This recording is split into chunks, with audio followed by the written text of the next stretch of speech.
Fala, Volefã, tudo bem? Olha quem está de volta aqui. Não somos nós, não, que vocês estão cansados de ver. É o Perguntas e Respostas. Nosso tão aguardado quadro semanal que, durante essa confusão do Campeonato Mundial Feminino de Vôlei, ele se espalhou por outros dias da semana, por semana sim, semana não. Mas nessa semana ele está de volta no dia original, quarta-feira. E a gente vai aproveitar para tirar dúvidas, inclusive de Campeonato Mundial, né, senhores? Tudo bem? Salve boas, Bruno, fiel e escudeira audiência. Quartou de PR. A gente está aqui ainda meio na rebordose, meio na ressaca, um pouco rouco ainda da sequência de jogos, mas já também prospectando tudo que está por vir aí pelo Mundial masculino. E agora, então, é hora de responder a pergunta da rapaziada, né não, Bruno? É isso, Gordinho. Abração para você, abração, Daniel, a todos os nossos amigos, já pedindo aquele like da confiança, se inscrevam no canal. Se a gente já está se preparando para o Campeonato Mundial Masculino, Gorja, tem gente pensando bem mais à frente, como, por exemplo, o Clisman Almeida. Quais campeonatos internacionais teremos em 2026, além da VNL, hein, Daniel Bortolito? Já estamos no ano que vem. Olha, primeiro eu estou pensando que daqui a pouco tem Campeonato Paulista, Campeonato Mineiro, depois começa a Copa Brasil.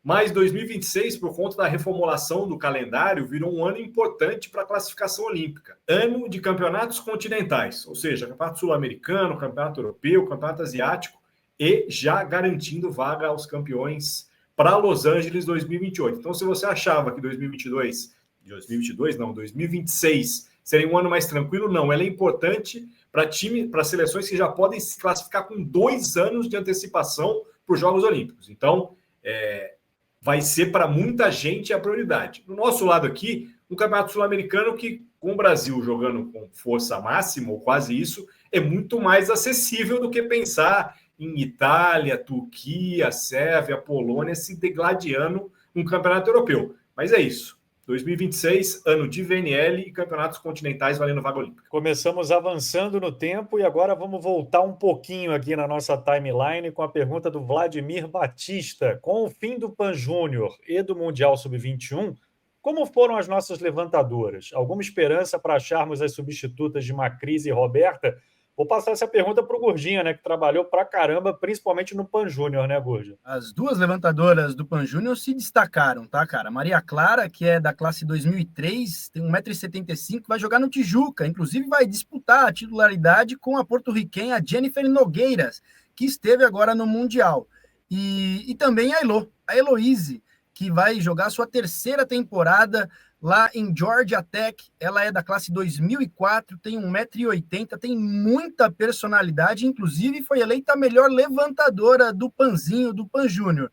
Mas a minha opinião é que elas ainda precisam de muita rodagem interclubes para se candidatar aí, quem sabe, uma postulante a uma vaga aí para substituir Macris e Roberta. Acredito que não será neste ciclo, que elas ainda estão um pouco atrás na fila, mas certamente vão brigar também por um lugar ao sol. Eu tô contigo, tá, Gurdinha? Eu acho que ainda tem muita água para rolar debaixo dessa ponte para a gente taxar alguma levantadora das seleções de base como provável substituta da dupla que está há tanto tempo. Então, eu acho que a galera, o Volefã também, ele tem que ter um pouco de paciência, porque não é tão simples achar alguém como a China encontrou uma menina de 16 anos para assumir titularidade. Essa planta, ela não está em toda a árvore. É raridade no cenário mundial. Entre as que o Gurdinha citou, eu acho que a Elo, por já estar fora do Brasil, uma formação diferente, é basicamente o que a Julia Bergman fez, né? Inclusive na mesma universidade, Georgia Tech. Então, assim, olho nela, mas ainda tem tempo para se formar lá, para depois ficar à disposição. Vocês lembram que no Mundial de 2022, a Júlia não pôde participar, já fazia parte das seleções, mas tinha que terminar lá os estudos. Então, assim, devagar, moçada, porque a gente não vai achar do dia para a noite, infelizmente, uma levantadora pronta para chegar na seleção e jogar. Pergunta excelente trazida pelo Guilherme Batista. A falta de agressividade do saque brasileiro é reflexo de uma filosofia de erro mínimo que precisa mudar? Olha, Guilherme, primeiro é a filosofia, né? Acho que a gente precisa assumir mais riscos, né?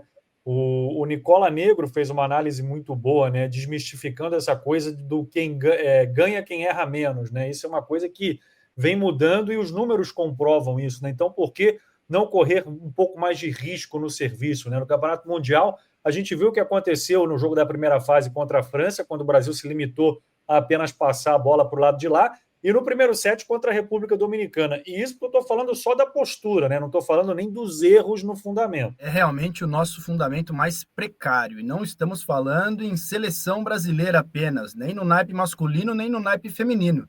Estamos falando num contexto geral na modalidade, né? É o nosso fundamento mais precário. Precisa dar prioridade, entender qual é a filosofia, porque ficar nessa também de apenas transpor a bola à quadra adversária, a gente vai tomar a bolada, e o saque ele não é apenas um saque forçado, né? Um saque inteligente, um saque bem direcionado, um saque que varia, hora à frente do passador, hora ao fundo do passador, fazendo ele se mexer. Eu acho que a gente precisa crescer nas possibilidades de saque. Acompanhando os campeonatos interclubes, o nacional e os maiores fora do Brasil, a gente está muito abaixo tecnicamente do serviço praticado por aí mundão afora. Isso é claro que se reflete também nos campeonatos internacionais por seleção.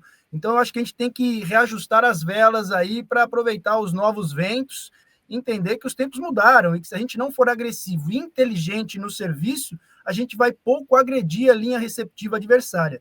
E aí, para tomar bolada, é 1-2. Eu assino embaixo o que vocês falaram, e pegando só o gancho do feminino, que terminou agora, com a ausência da Ana Cristina, o Brasil praticamente não teve um saque-viagem que fosse aquele saque-viagem que pode sair enfileirando aces quando a sacadora está em bom momento, né? Vimos isso com Vargas, vimos isso com Antropova, vimos isso com Niaie. Certamente esse saque, vamos dizer, diferente da Ana Cristina fez falta também, porque fora a Tainara ali, que jogou muito pouco e não fez passagens pelo saque, a gente não tem uma outra sacadora com esse peso de bola, e talvez trazer com que isso seja feito desde a base, né? Não dá para você pegar uma jogadora de 25 anos e falar assim, vamos começar a treinar saque-viagem.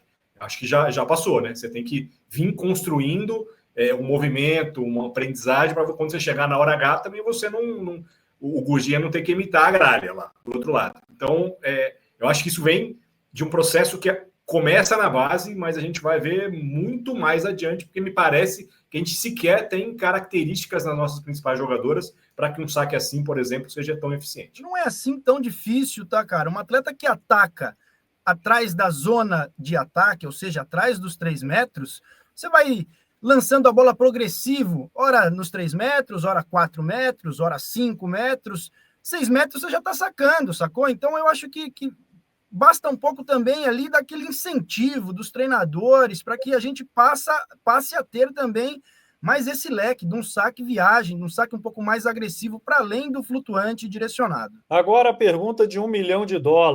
Rafael Magalhães, qual o caminho para derrotar a Itália no feminino? Bom, Rafael, o Brasil mostrou qual é esse caminho, né? Fez mais de 20 pontos de bloqueio na seleção italiana, levou as italianas ao limite ali, no detalhe, foi derrotado no quinto set 15-13, né? Acho que primeira resposta para essa pergunta é o tema anterior, né? Sacar muito bem, errar pouco, e acho que não tem muito mais o que dizer. Eu acho que o que faltou ali para o Brasil foi ter o que a Itália acabou dispondo, né? De um leque de opções um pouquinho maior do que o nosso. Acho que o cobertor da Itália estava um pouquinho maior que o nosso. Olhando para os números, friamente, no Brasil e Itália na semifinal, a gente perdeu o jogo porque errou muito mais. Equilibramos as forças, bloqueamos mais, fomos similares no potencial ofensivo nos ataques, conseguimos minimizar a grande força italiana, que é a sua dupla de opostas, teve que revezar, sentou a Egonu, voltou a Egonu, a Antropova, a principal pontuadora delas. A gente não ganhou da Itália porque a gente fez isso tudo muito bem, mas erramos muito mais que elas.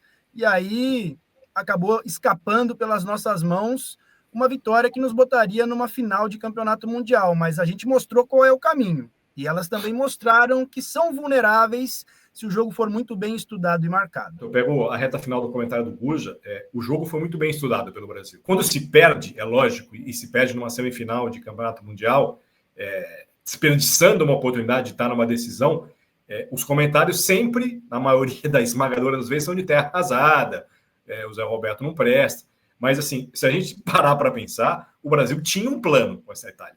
O Brasil fez tudo isso, lembrando, sem Ana Cristina. O nosso cobertor só era tão curto assim, em comparação com o da Itália, porque a gente não tinha linha. Se a gente tivesse essa peça para poder alterar, jogar em algum momento com 3 ponteiras, se fosse o caso, em algum momento você dá um descanso para a Júlia Bergman, em outros, porque você tem 2 outras jogadoras numa condição parecida de jogo, esse desfecho poderia ter sido outro.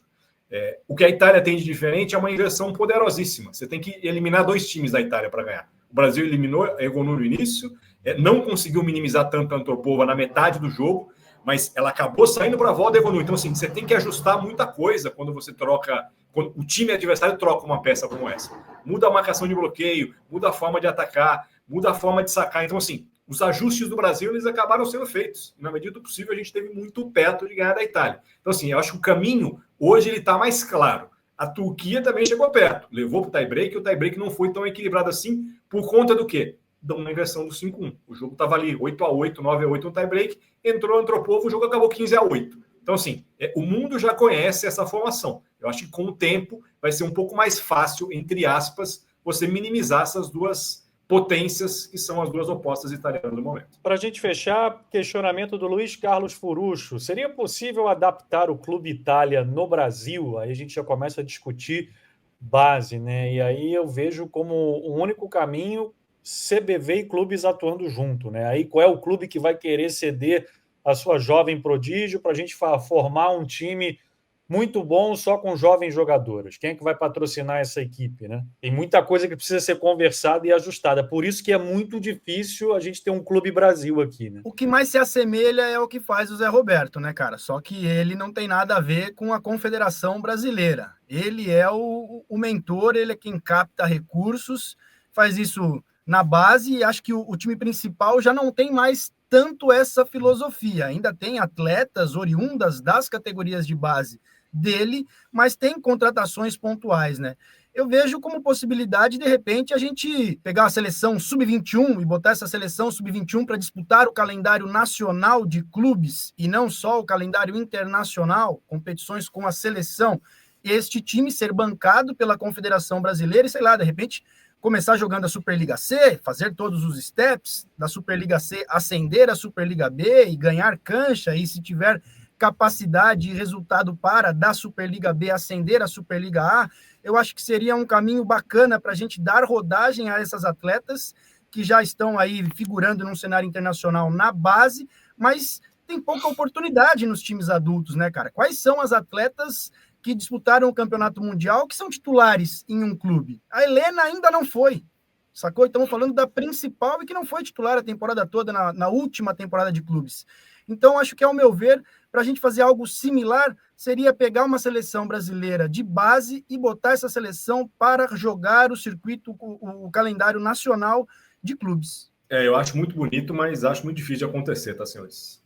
E acho que a discussão da base no Brasil ela tem que acontecer pelos integrantes do ecossistema num ambiente muito maior. Existem poucos clubes formadores, cada vez menos peneiras, as seleções de base não ganham há muito tempo. Então, assim, a gente está vendo o resumo de tudo isso acontecer. Eu não vejo nenhum tipo de, vamos dizer, de união para que isso aconteça, tá? Jogadora, você tem um contrato aqui, mas agora você vai jogar aqui. Não, eu quero jogar fora do Brasil. Tem muita jogadora indo fazer universidade nos Estados Unidos. É um caminho que se abriu para muita gente e tem muita gente aproveitando esse processo. A Luana, central da seleção sub-21, está indo para os Estados Unidos jogar lá NCAA. A Julia Bergman veio de lá. Então, assim, a Clarinha está jogando lá, que talvez tenha sido o nome entre as jogadoras dessa base brasileira que mais me chamou a atenção nesse ano de 2025, com várias competições de diferentes faixas etárias. Mas eu não vejo um movimento para que isso acontecer. Também não vejo muita gente interessada para mexer nesse vespeiro. E acho que quanto mais tempo o Brasil demora para fazer alguma coisa de novo, mais a gente vai ficar atrás de algumas potências. Enquanto a gente foi referência, vieram aqui e copiaram da gente.